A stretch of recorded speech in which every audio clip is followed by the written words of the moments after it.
네, 지난 토요일이었습니다. 베트남에서 온 30대 이주 여성이 남편에 의해서 목숨을 잃는 이런 사건이 발생을 했습니다.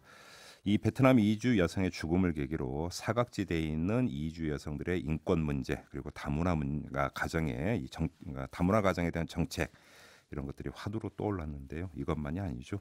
갈수록 심해지고 있는 게 젠더 갈등 아니냐 이런 이야기들도 계속 나오고 있습니다. 자, 그래서 이분을 전화로 연결해서 관련 이야기 좀 나눠보도록 하겠습니다. 이정옥 여성가족부 장관 전화로 연결되어 있습니다. 같이 만나보시죠. 자, 장관님 나와 계십니까? 네, 안녕하세요. 네, 안녕하세요, 장관님. 일단 이주 여성들의 피해 관련 뉴스가 이제 계속 나오던데 이거 어떻게 해결을 해야 될까요? 네, 저희가 촘촘한 사회 안전망을 마련하기 위해서 여러 가지로 노력을 하고 있는데도 네, 끊임없이 사각지대가 발생해가지고 정말 안타깝습니다. 네, 그런데 저희는 2008년에 다문화가족법을 제정을 했습니다. 예, 예. 그 10년 전만 해도 우리나라에 있는 외국인이 한 5만 8천 명이었는데 이제 외국인 주민 전체는 205만 명에 달하고요. 다문화 가족에서 출생한 아이들이 23만 8천 명에 달하고 총 출생아의 5.5%라 명실공히 다문화 사회로 진입을 했다고 볼 수가 있습니다. 그렇죠. 근데 예, 이 예. 속도가 너무 빨라서 음흠, 이게 우리가 다른 것도 빠르지만 다문화 사회로 진입하는 속도도 너무 빨라서 네, 대응 정책이 대체로 갈등에 대응하는 것에 그간 우선을 했습니다. 네, 그렇지만 다른 것도 그렇듯이 저희의 시민단체도 적극적이었고 정부의 대응도 비교적 빨라서 네. 짧은 기간에 다문화 가족 지원센터가 전국에 218개까지 확대가 되었고요. 이 음흠, 센터를 이제 기점으로 해서 적응을 위한 한국어 교육도 하지만 방문 지도사가 일일이 방문해서 네. 그 생활 적응을 살피고 있는 제도까지도 도입이 되었는데 이런 사고가 발생을 해서 매우 안타깝습니다. 근데 저희가 이제 조금 더 지금 역점을 두고 있는 것은 제도가 도입이 됐어도 한국인들의 다문화 수용성 가치는 여전히 조금 낮은 상태고요. 이렇게 안전망을 더 강화하기 위해서 여성가족부 혼자 힘으로는 어렵고 법무부, 경찰청, 네네네. 행정안전부 등과 합동으로 인권 내실화 방안을 마련해서 알겠습니다. 오늘 사회관계 장관 회의에서 발표할 예정입니다. 아, 그 대책이 오늘 발표가 됩니까? 예, 네, 예. 그렇습니다. 이번 예. 기회에 그런 좀 구체적인 대책이 나올 거라고 기대를 하고요. 근데 조금 전에 이제 그 갈등 대응을 말씀하셨고 우리 사회의 수용성 문제를 말씀을 하셨는데 그러니까 그 다문화 가정에 대해서 지원해 주는 것을 당연히 해야 되고 더 늘려야 되는 것은 뭐 그 이론이 없는 것 같은데요. 문제는 그 이주 여성 내지 다문화 가정의 자녀 이들에 대한 어떤 혐오 발언이 갈수록 늘고 있는 것 아니냐 이런 지적이 있단 말이에요. 이 문제는 어떻게 풀 수 있는 걸까요? 그렇기 때문에 우리 사회 전체의 혐오 발언의 수위가 높고 네. 사각지대에 있는 그 주변층에 대해서는 그 혐오 발언이 더 예각화되는 것이 현실입니다. 네. 그래서 저는 그 우리 사회의 다문화 수용성과 인권 감수성이 음흠. 일반적으로 높아져야 되고 네. 어제 제가 그 다문화 청소년 상을 수여하는 자리에 가봤는데 네. 이 다문화 청소년들이 정말 제 마음속에 남아있는 한 줄기 편견의 찌꺼기까지도 없어질 정도로 밝고 건강하게 성장하고 있습니다. 그래서 네네. 저는 다문화 청소년들이 글로벌 역량을 가진 우리 국민이고 미래 인재라는 차원의 여러 가지 접촉면을 넓혀주는 네. 일도 게을리하지 않겠습니다. 알겠습니다. 좀 젠더 문제로 좀 넘어갔으면 좋겠는데요. 우리 사회 지금 젠더 갈등 현상이 좀 갈수록 심화되고 있는 거 아니냐라는 이제 이야기가 여기저기서 나오고 있는데 한번 좀 제가 예를 들어서 질문을 드릴게요. 82년생 김지영이라는 책도 있고 이번에 영화도 만들어졌는데 혹시 다 보셨습니까, 장관님? 네, 봤습니다. 이걸 둘러싼 논란을 어떻게 평가하세요? 저는 뭐 논란은 다차원에서 있다고 보는데 네. 우리 사회가 이제 너무 경제 발전만 앞세우다가 네. 이 사회적 발전에 대해서는 인위적으로 제도화를 하지 않고 있고요.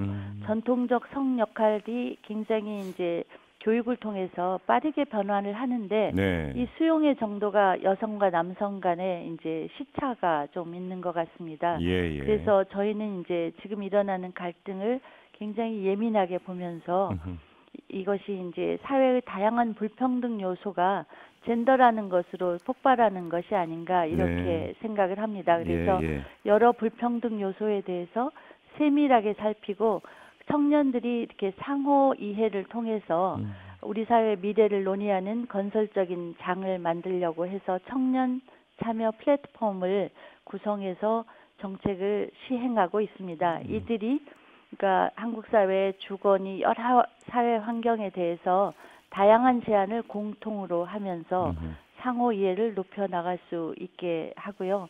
거기에 따라서 또 저희가 한국 양성평등교육진흥원이라든가 네. 지역 양성평등센터를 통해서 공무원뿐만 아니라 청소년, 교사, 일반 주민 등을 대상으로 찾아가는 성평등 교육을 실시하고 여성 폭력 예방 교육을 확장하려고 하고 있습니다. 근데 저는 예를 들어서 남성들이 역차별 당하고 있다는 주장은 어떻게 받아들이세요?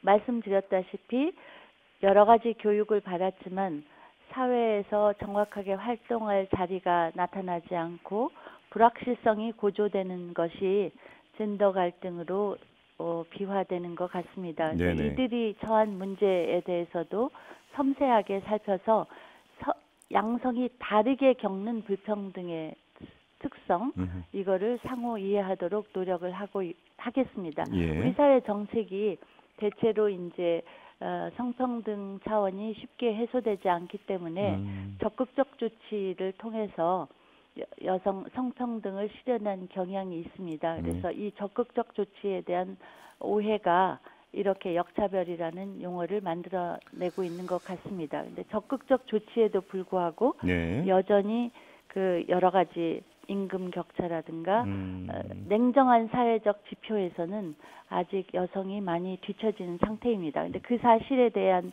인식보다는 가시적인 몇 가지의 사례적 적극적 조치라든가 이런 것들이 이제 남성들에게 상대적 열패감을 부여하는 것 같고 또 우리 사회 지위 획득이 전부 다 시험으로 되기 때문에 상대적으로 이제 그 시험에서 여성이 거두는 성취에 대해서 열패감이 있는 것 같습니다. 그래서 이런 부분에 대해서 섬세한 시정을 하도록 노력을 하겠습니다. 섬세한 시장이라는 표현을 쓰시네요. 알겠습니다.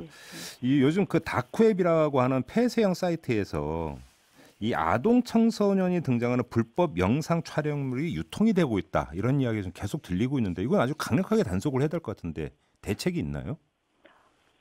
네, 그렇습니다. 우리나라가 디지털 강국이고 테크놀로지의 편리함을 아주 많이 보고 있는데 이런 그늘도 같이 고려를 해야 명실공히 IT 강국이라고 자부할 수 있을 것 같습니다. 근데 여러 가지 방송통신심의위원회에서 발표한 바에 의하면 지난 5년간 디지털 성범죄 심의 건수가 10배 이상 늘어났다고 합니다. 그래요? 그런데 이제 디지털 성범죄는 유포하기는 너무 쉽고 삭제하기는 거의 불가능에 가까울 정도로 어려운 불균형적 범죄라서 예방이 너무나 중요합니다. 저희가 처벌 강화를 하고자 하는데 이것이 처벌을 위해서라기보다는 인식 개선을 단기간에 하기 위한 불가피한 조치라고 생각을 합니다. 그래서 저희가 11월 14일에 대법원에 아동 청소년 이용 음란물 범죄에 대한 양형 기준을 상향하도록 요청을 드렸습니다. 그러니까 이것은 어디까지나 교육을 위한 조치입니다.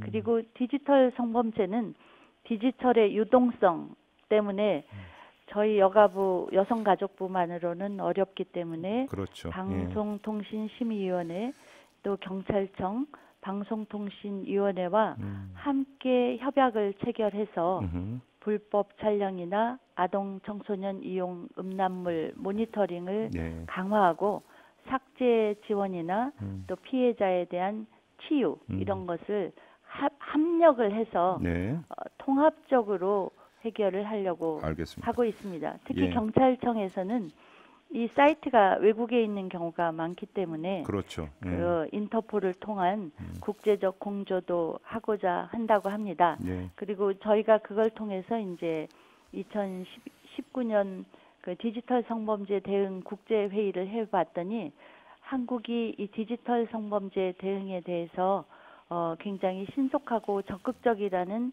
해외 그래요? 참가자들의 평가도 받았습니다. 예, 예. 아직 뭐 우리보다 더 앞선 나라도 있지만 상호 교류를 통해서 전 세계적으로 디지털의 유용성을 보다 적극적으로 활용하기 위해서는 이 어두운 알겠습니다. 면을 해결해야 된다는 공론이 수용되고 있는 상태입니다. 알겠습니다. 그래서 저희는 네네. 국내에서든 국제적이든 협력을 계속하겠습니다. 얘기 나온 김에 이게 좀 여성가족부 소관 사항인지는 잘 모르겠습니다만 이 그 얼마 전에 리얼돌 논란이 벌어진 적이 있지 않습니까? 이건 어떻게 생각하세요, 장관님은?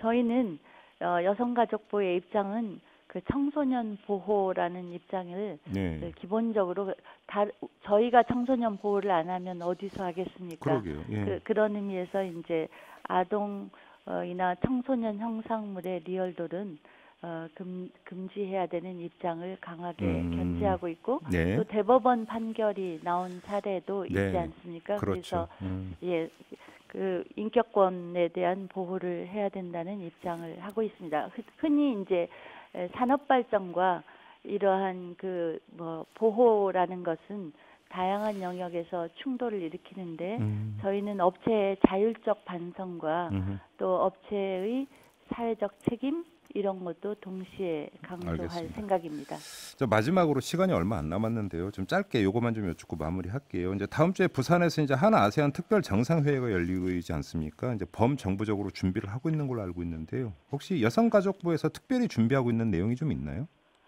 네, 물론입니다. 저희 여성가족부에서는 여러 가지 다문화 연대 회의를 개최하고 예. 또 저희 여성가족부에서 하고 있는 그 청소년 교류 활동에 대해서도 적극 참여해서 활동을 하고 있습니다.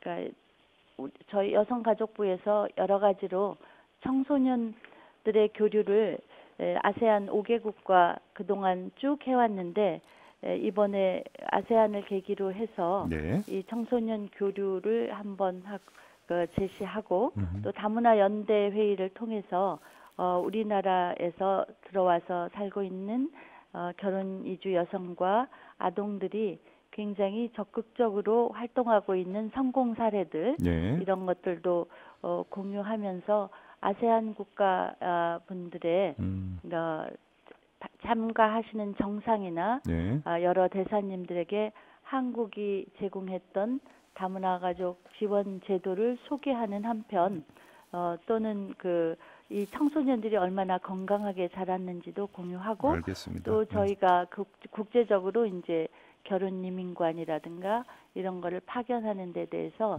어떻게 보면 이제 그간 아세안이 경제 협력 중심의 논의가 되어오고 있는데 아세안은 굉장히 인권 분야에 대해서도 논의를 많이 합니다. 그래서 이 사회 영역에 있어서 협력, 사회정책 협력이라는 차원을 이번에 정상들을 만나게 되면 부각하고자 알겠습니다. 하는 생각이 있습니다. 네, 준비 잘하시기 바라고요. 자, 인터뷰 여기서 마무리하도록 하겠습니다. 고맙습니다, 장관님. 네, 시간 주셔서 감사합니다. 네. 지금까지 이정옥 여성가족부 장관과 함께했는데요. 2528님이 이런 문자를 주셨습니다. 이 다문화 가정 안에서의 폭력, 이건 사고 후 대책만 다뤄지면 안 될 것 같고요. 사랑과 포용과 여유를 가르치는 학습이 필요하지 않을까요? 이런 의견을 보내주셨네요. 이슈의 핵심을 꿰뚫는 예리한 시선, 믿고 듣는 진품 시사, 김종배 시선 집중.